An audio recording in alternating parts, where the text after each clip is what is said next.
some might say makes it a regular taunt. We could coin a new phrase today, why not? You know, thrash them around the head a little bit with a rolled up newspaper if they decided to, but think of like sailors and like a pirate on an inner tube, that's pretty funny, yeah.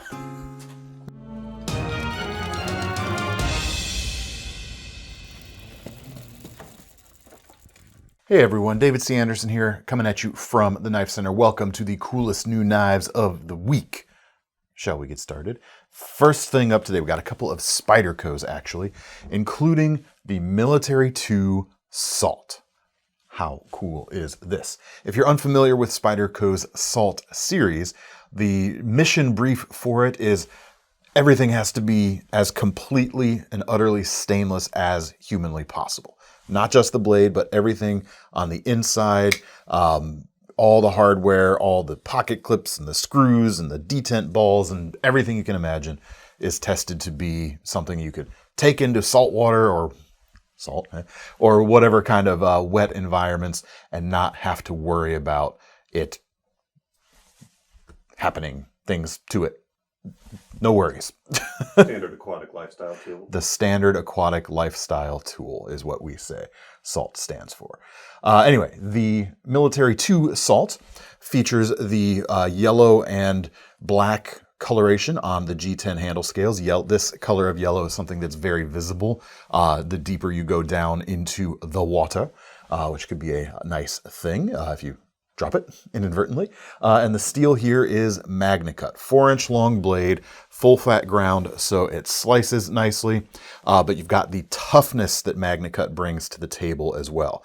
And that's kind of MagnaCut's claim to fame, of course. It's a stainless that is both very tough and holds an edge quite well.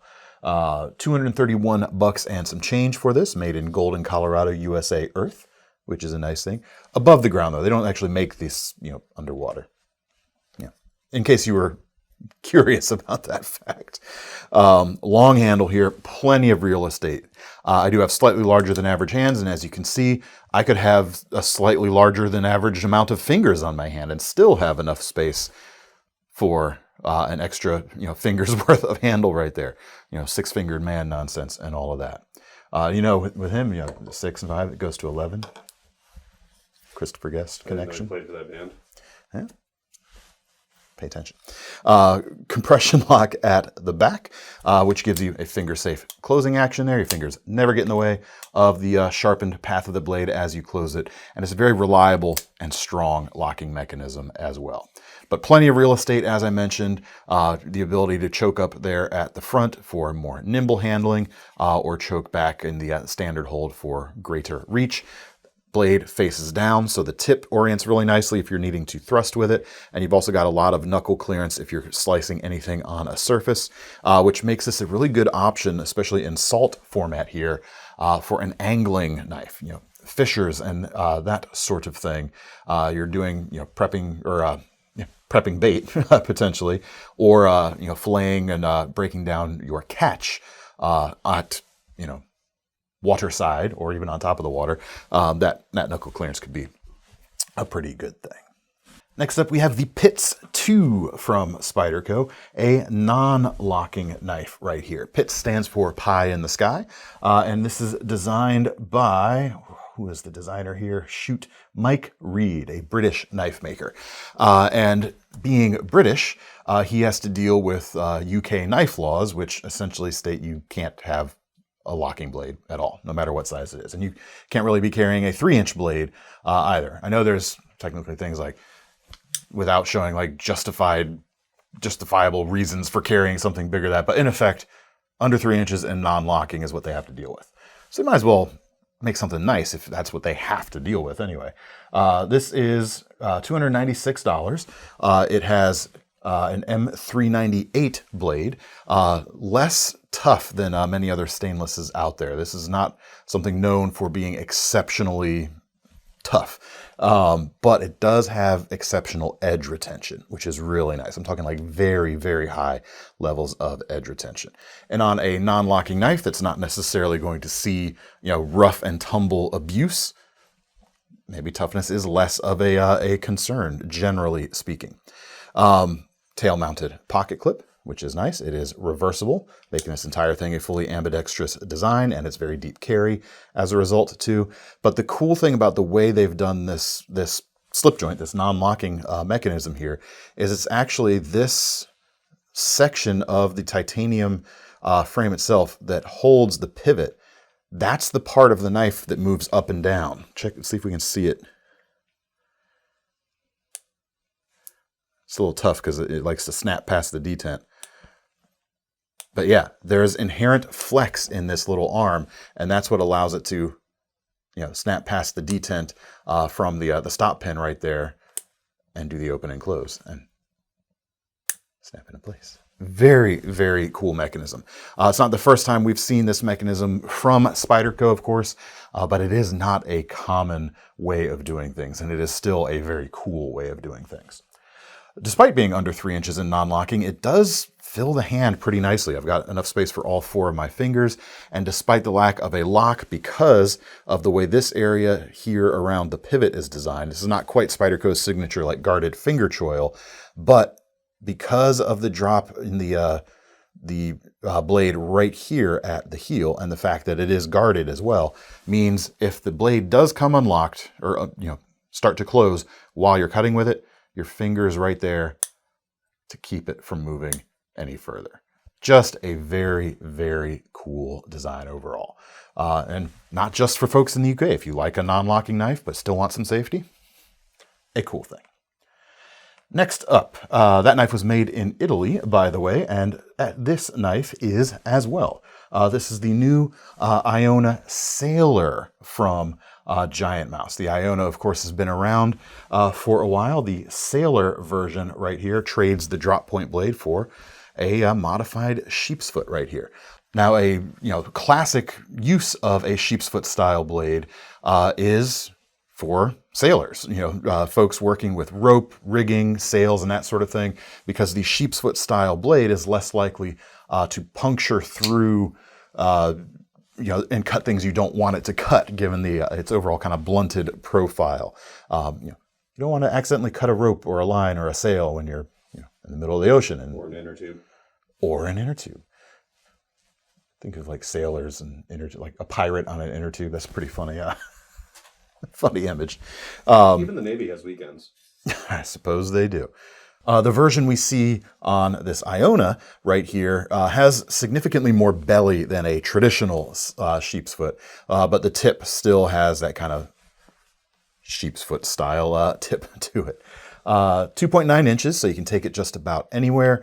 S90V steel, very high edge retention, not quite as much as the M398 we just talked about, but it is a little bit tougher, so it's not quite as, you don't have to worry about it quite as much. Stone-washed finish, so it stays looking good for a good long time, since scratches tend to blend in. And then gray or black FRN handles are available with a pretty aggressive traction right here. And that FRN combined with the S90V here and the Italian manufacturer kind of lets it hit at an interesting cross-section of price to quality. If you had, you can get less expensive Italian knives with injection molded handles, but not with S90V. $175 for these. And if you wanted like titanium or something with the S90V, it would be considerably more expensive. Reversible wire pocket clips round things out. Inset liner lock for the action, or for the safety right there. Nice and snappy when you go to open it. Curved profile of the handle here does something, or allows an advantage that you see on that Spyderco at the beginning too. Lots of knuckle clearance for slicing this way on a surface. Surface, yes, that is what I said.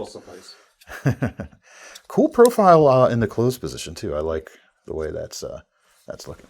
It's doing things for me. Anyway. That's that knife. Next up, sort of a knife that is often, or a knife style, blade style, that sometimes folks confuse between the difference between sheepsfoot and Wharncliffe. But this right here, the Bradford Guardian 3 Wharnie, is like straight up classic Wharncliffe. This is a perfect example of what Wharncliffe is and why it differs from sheepsfoot. Because sheepsfoot blades, the idea is a more blunted tip. Wharncliffe blades have a lot more gradual taper and a very acute tip. That's the classical difference. Of course, there's a lot of things that blend the boundaries between the two these days, and if we throw the word modified in front of it, you can get away with a lot of sins. But hey, this is very traditional Wharncliffe shape right here. We were US made. We got 3.625, so 3 5/8 inch on the blade length. It comes with a rich light handle. This is chocolate and brown. There's brown, and there's like a milk chocolate, a light chocolate, and a red in there. Really cool layers.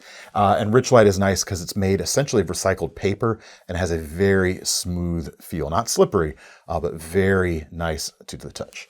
MagnaCut here as well, and it is Bradford's, they always designate it MagnaCut HH in this case, standing for high hardness. They run this at 63 to 64 Rockwell, so they're really leaning into the edge retention side of the strength of MagnaCut. It still has a lot of toughness at that hardness, but pushing it towards prioritizing more edge retention. So that is really cool. The cool thing about a tougher steel like this as well is a very acute tip like this stands less chance of snapping off.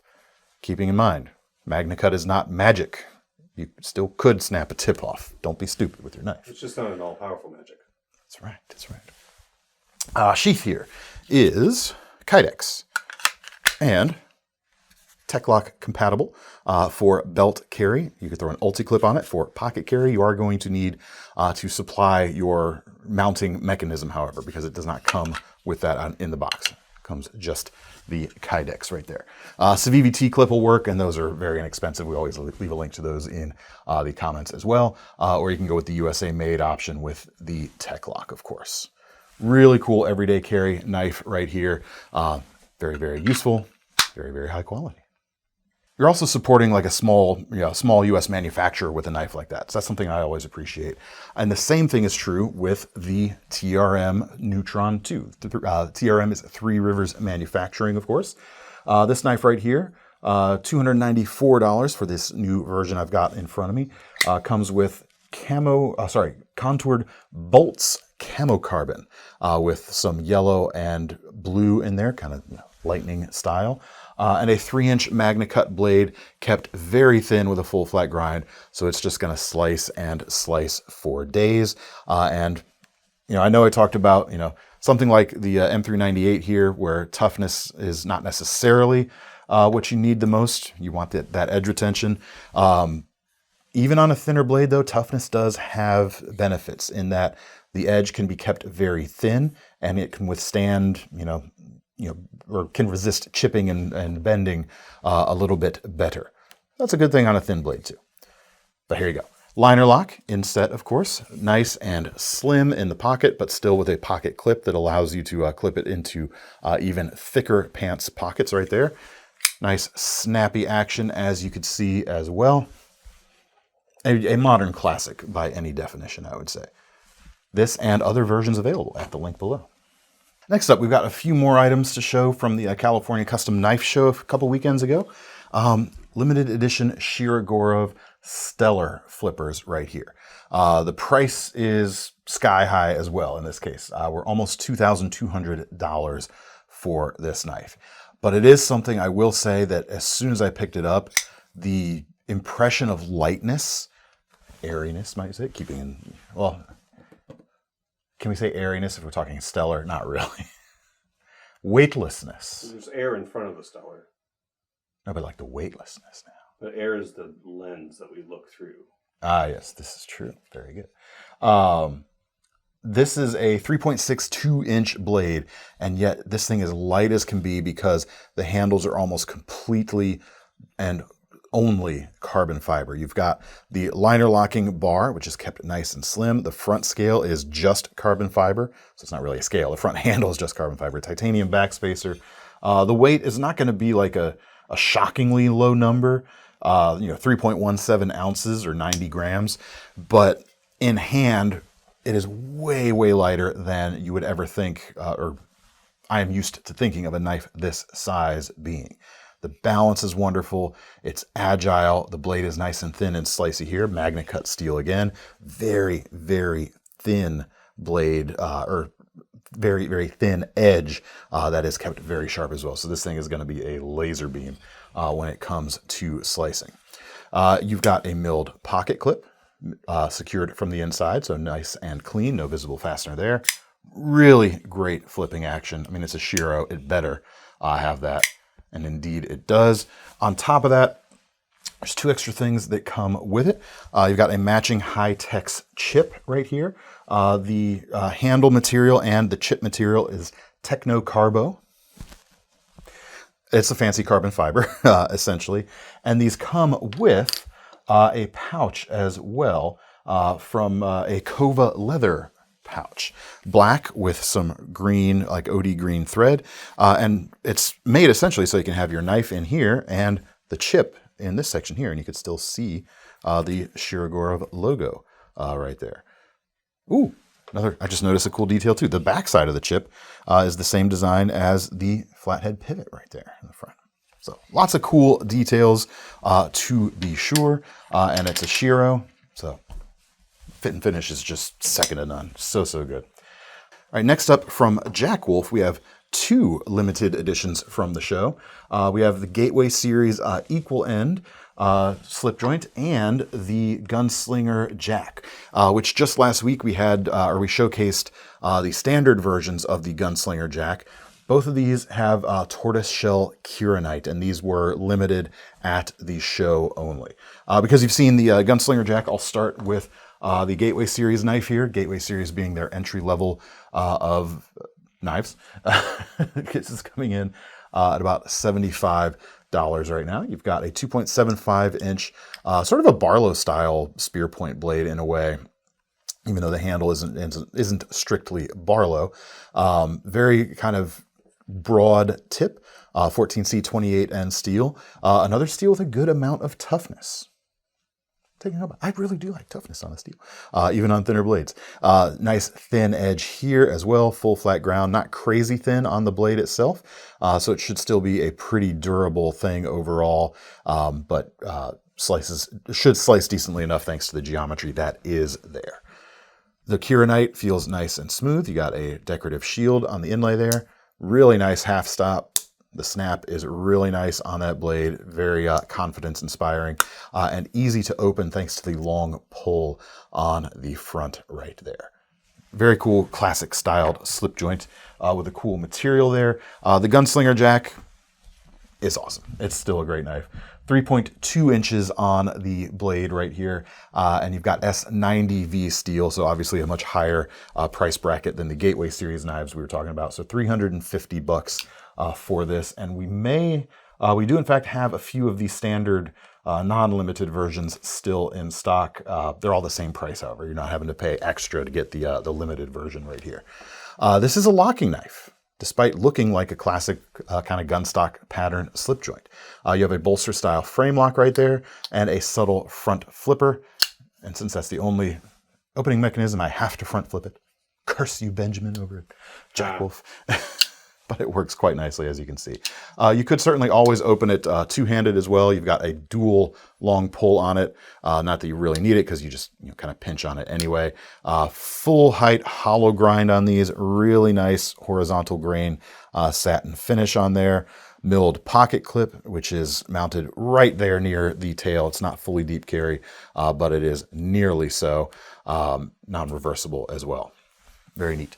Comes, of course, with the tube. The Gateway Series knife does not, but being the full fat Jack Wolf, you get the custom artwork and the tube with the goodies inside, including the pogs in there, and no pocket slip in this case because you do have a pocket clip, but you do have a nice cleaning cloth in there as well. Next up, from Remette, we have the updated or a new generation of the RT-Meteor, which is one of my personal favorite knives of last year. It was a button-actuated frame lock.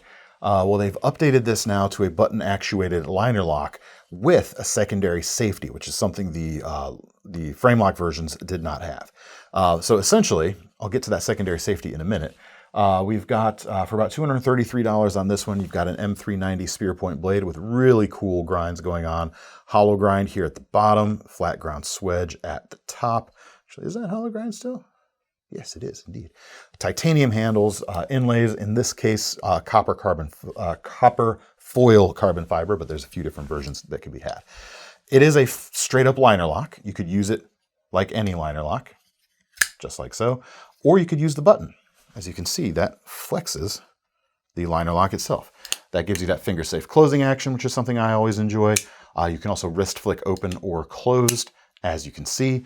And if you really want that extra peace of mind, if you're actually, getting down using the knife and you don't want there to be any chance of accidentally pressing that button while you're using it, flick the secondary safety forward, and then that button is essentially blocked from moving.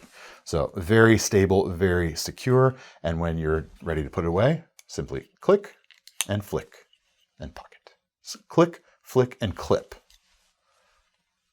It's like stop, drop, and roll for knife addicts. I want a t-shirt.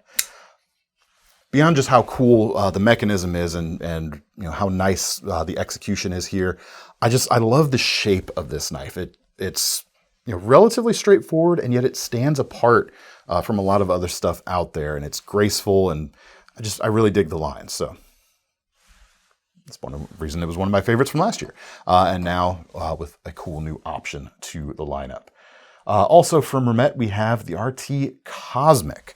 2 versions of this, each with several options to choose from. So let me rephrase, 2 tiers of this knife, each with several options. You have the affordable one, which is about $53, and the more expensive one, this one's about $210 right here. The more affordable one, we'll start with that first. You've got G10. OD green in this case, and 14C28N blade steel, 3 inches long. Very stout drop point blade. Although this is one of those ones where someone might choose to call that a modified sheep's foot. And I may smack them around, thrash them around the head a little bit with a rolled up newspaper if they decided to, but... I got another name for it. No, you don't. Keep it to yourself. I'm going to call it a drop point anyway. Compound grind. So you've got a higher flat grind here at the tip, meaning that section of belly where you're going to be doing the bulk of your slicing, that is going to be slicier. And the back here is stouter. So if you're kind of really pushing through a heavier cut, if you keep it in this back section, it is going to have more strength behind the edge. So you can kind of choose, which of these geometries suits what you're cutting a little bit better and use that one. Make sense? Good. In addition to the OD green G10, we've got black G10, orange G10, and a carbon fiber as well, or G10 with a carbon fiber pattern, I should say. Both of the black versions have black blades. The orange and the green have this sort of blasted blade right here. We have a similar thing to the Meteor. We have a button actuated liner lock, no secondary safety in this case, however. So you can use it like a liner lock or like a button lock, however you prefer. Flipper tab or thumb studs for opening. The flipper action is excellent, as you could see right there. 3.5 finger grip for me. Enough blade to get some real work done, yet it's at a length you could take just about anywhere, being a 3-inch blade. Yeah, good all-around knife for sure. And then if you want it with the more premium variants, they start at $209 and top out right now anyway at $221 for various different finish options on titanium. And the titanium version does have that secondary safety. So that's a bonus right there. Steel is M390, so greater edge retention than the 14C28N of the base version. Not as high a degree of toughness, however. The action is nice and good on the titanium version for sure. One thing that should be noted on both this and the RT-Meteor, the secondary safety switch only works in the open position. It's not designed to keep the blade closed. It's designed to keep the blade open. Good. Now that we've covered that, we can move on. Yeah, actually feels really, really good. Anyway, next knife. We have the Xeno with an X from Vosteed, designed by Jeff Blovelt, featuring the Vancor lock, another finger-safe locking mechanism, as you can see right there. It functions, or you use it like a button lock, but it is in fact centered around the pivot right there, which is pretty cool. $299 on this one. You've got titanium for the handle, a nice faceted section here at the back that uses the backspacer to kind of complete that shape. Really nicely done. Milled pocket clip screwed in from the inside. The color here is a dark reddish purple. They didn't come up with a fancy name for this color. It was just dark reddish purple. They trademarked that one. It's a dark reddish purple TM. Reverse Tonto blade. Good job. There you go, Thomas. Fine. The steel here is Vanax, so it's really cool to see Vosteed kind of using some more exotic stuff. This is one of those steels that is dealing in that super stainless arena, and you're going to get really good edge retention out of it as well. The handle actually feels great, if I'm honest. Fills the hand quite nicely. There's not a lot really, jabbing me. Your mileage may vary, of course. Everyone's hand size and shape varies a little bit, but I dig it. The blade here is not compound ground, but it reminds me of one of Thomas's everyday carries, the ZT55, if you remember that knife. That knife is compound ground, however. This not super thick or not super thin on the blade either, so this is generally favoring a stouter single grind overall. But you do have that one transition point right there, which some might say makes it a regular Tonto. I wouldn't say that, but some might. What else we got? Good, no front flipper. Just index finger flip or middle finger flip.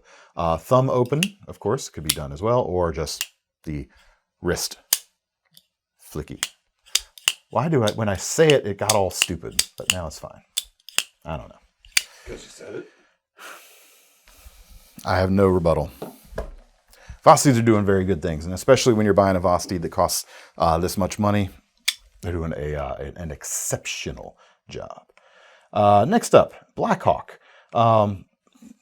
Let's see, what we not a lot so far. Two things that have been under $100 so far. So we'll get some more for you. The first one here costs $106, actually. But the folding version costs just under $80.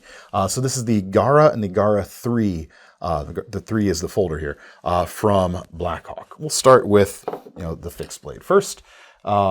Steel here is D2. You've got 3.4 inches, just shy of that, with that very aggressive hawk bill shape that a Karambit is known for, of course.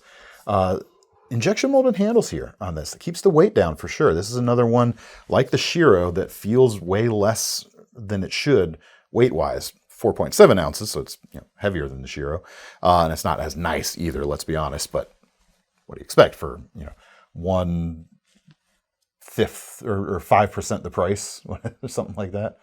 Yeah, about like that. Math. 1/20th the price, ish. That ish is doing heavy lifting here. I realize that. Don't worry about it.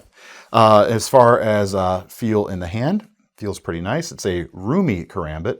In fact, if I kind of choke all my fingers up side by side, you can see the kind of extra space I'm dealing with there. So for me, I'm actually hitting the peaks of those finger grooves a little bit in that standard Karambit grip. But if you're one of those folks that has really large digits, really large hands, this could be a really good Karambit option for you.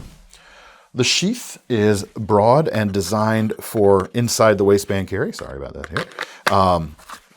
Very well padded on the inside and some flex to it, as you can see. So you can have that be a sort of hip hugging thing. These clips designed to live on the outside of your belt, or the outside of the hem of your pants, of course, while keeping everything else tucked in. Shirt over it, and then quick access when you need it. If you would rather not deal with this broad system right here, you can actually unscrew the sheath from this backer, and then you'd be able to put something else on it in terms of attachment hardware. Let me check real quick to see if it will fit typical Tech-Lock hole spacing. Yes, it will, which means a Tech-Lock or a T-clip will do the job if that is what you are into. Versatile too. Yeah, it would be, actually. Yeah. Good point, Thomas. Worth mentioning. Yeah. Flip it around for left or right side carry. No problem.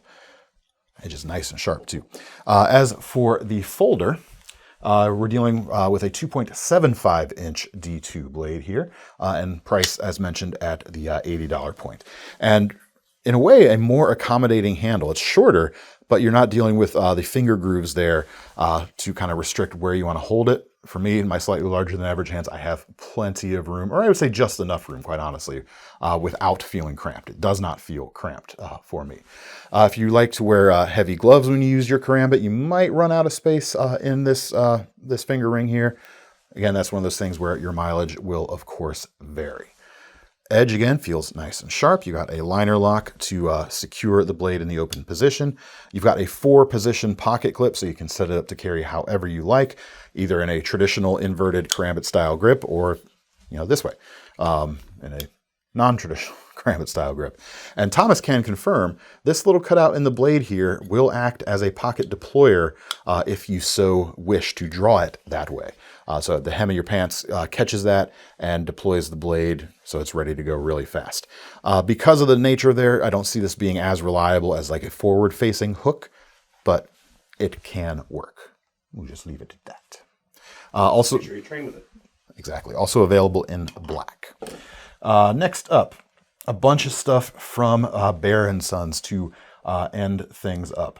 And Bear is one of those kind of rare instances you see of knives that are built in America that maintain a pretty, actually very reasonable price. Now, the quality is not going to be as good necessarily as, something that might cost twice this much, but it is an affordable US built option. So that's always a cool thing. This is the Executive right here. Comes with a stainless steel handle, in this case, painted copper. I say paint, I don't know what actually finish it is. Has a little bit of slickness to it, and you've got the weight of the stainless steel, which some folks will certainly appreciate. Makes it feel sturdier for sure. Comes with a frame lock. Comes with a assisted opening blade, under 3 inches long. Action's pretty good. And this is where you kind of get what you're paying for. The steel here is simply 440 series stainless. I couldn't even tell you which grade it is because we don't have that information to report to you. But it is affordable at $42.95 at this point in time. Comes with a deep carry pocket clip mounted for right side tip up carry. And the design is nice. I mean, you've got a hollow ground blade here, saber height, and a very useful drop point shape. Should work pretty well. Just make sure you know where your sharpening stone is, I will say. Next up, you have the Farmhand Lockback, coming in at about $27 with an aluminum finish here. Not a painted finish in this case, but some kind of anodized finish. Sure. We could coin a new phrase today. Why not? Several colors available. 440 series stainless here as well. 1.1 ounces heavy for this 2 3/4 inch drop point blade with its full flat grind. Very usable blade shape, I will say for sure. Kind of, echoes that sodbuster or classic sodbuster style of shape, but you get a lockback and you get a slim, or not slim, but a compact deep carry pocket clip as well, which is pretty nice. Yeah, lockup feels solid. Yeah, feels very good. There you go. That is the Farmhand. Next up from the Bear Ops sub-brand, we have an expanded range of Nekama folders. The Nekama 1 was released last year. We've got new versions of the 1 and the Nekama 2. The one here, or this particular new one, comes with they call it racing green aluminum. When I think racing green, I think like British racing green, which is like a much darker color than this. This is more like... Sponsored by Sprite. What would I call that green color? Hot Wheels. It's kind of a Hot Wheels green. I was about to say toxic green, but it's not quite toxic. It's close to that. Anyway, it doesn't matter. And actually, before I get further, this Nekama, the Nekama 2, and the third knife here, which I forget what it's called, the loadout here, are all kind of similar stories. Aluminum handles with a finish that, while not like glassy smooth, is a little bit on the slicker side in general, and 14C28 and for the blade steel. This one we've got 3.42 inches on that blade length with this Tonto profile.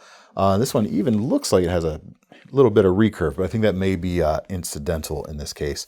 And basically a standard flat grind on this, non-compound finished. Crossbar lock, that feels good. Yep, really nice. Plenty of handle length there for standard grips or choking up for a tactically inspired everyday carry. The Nekama 2 is a little bit shorter and $1 cheaper, $64.95 as opposed to $65.95 for the Nekama 1 right there. 3.15 inch drop point 14 C28. And actually the texture on this one is a little bit more matte finished than the number 1 we just looked at. Yep, good crossbar lock there as well. Deep carry pocket. I say deep carry, but it's not fully hidden if that's what you're into. But it is reversible and folded over, so it is going to be pretty low profile. Nice contrasting back spacer on that one. Good geometry for all around use on that drop point blade as well. Flat ground in this case. And then the loadout, the loadout 1. Just under 3.5 inches on the 14C28 end blade there. Comes in at $73 with a liner lock in this case and an assisted opening mechanism here as well. As you can see, works good. Yeah, it's got a satisfying feel to it. I'm going to attribute that to the weight of the blade. Not that it's a heavy blade, but it is a substantial enough blade that you feel the motion of that as it slots into that locked position, and it feels quite nice. Handle, actually, the handle here is a little bit more matte finished than the Nekama 1 as well. I will say that. Yeah, same kind of deal. You've got the finger guard for protection on all of these. You got a very usable drop point shape here with a flat grind, and the steel is an all-around winner there. It's tough, like I've said before, holds an edge pretty darn well, and it is, of course, a stainless steel as well. Last up, 2 knives from the Bare Edge sub-brand. We have the 139, very evocatively named, with a almost a 3.5 inch 440 series stainless blade. $54 for this knife. G10 handles with a true deep carry clip in this case, which is reversible. You've got an inset liner lock for security on these, and this one is again an assisted opener. And like the I keep forgetting the name of that one, the loadout. Sorry, Bear. It has that same feel of satisfaction when the blade hits the open position. Compound ground on this one, which you don't get on the Nekama 1. So you've got hollow grind at the back, flat ground at the tip for a little more strength than the hollow grind will provide.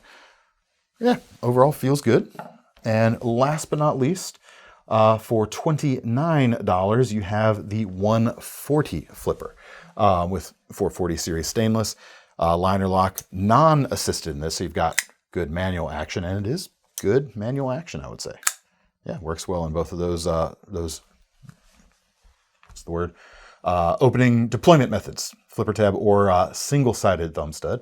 But it looks like you could reverse that if you wanted, because you could outscrew it from the back and move it around.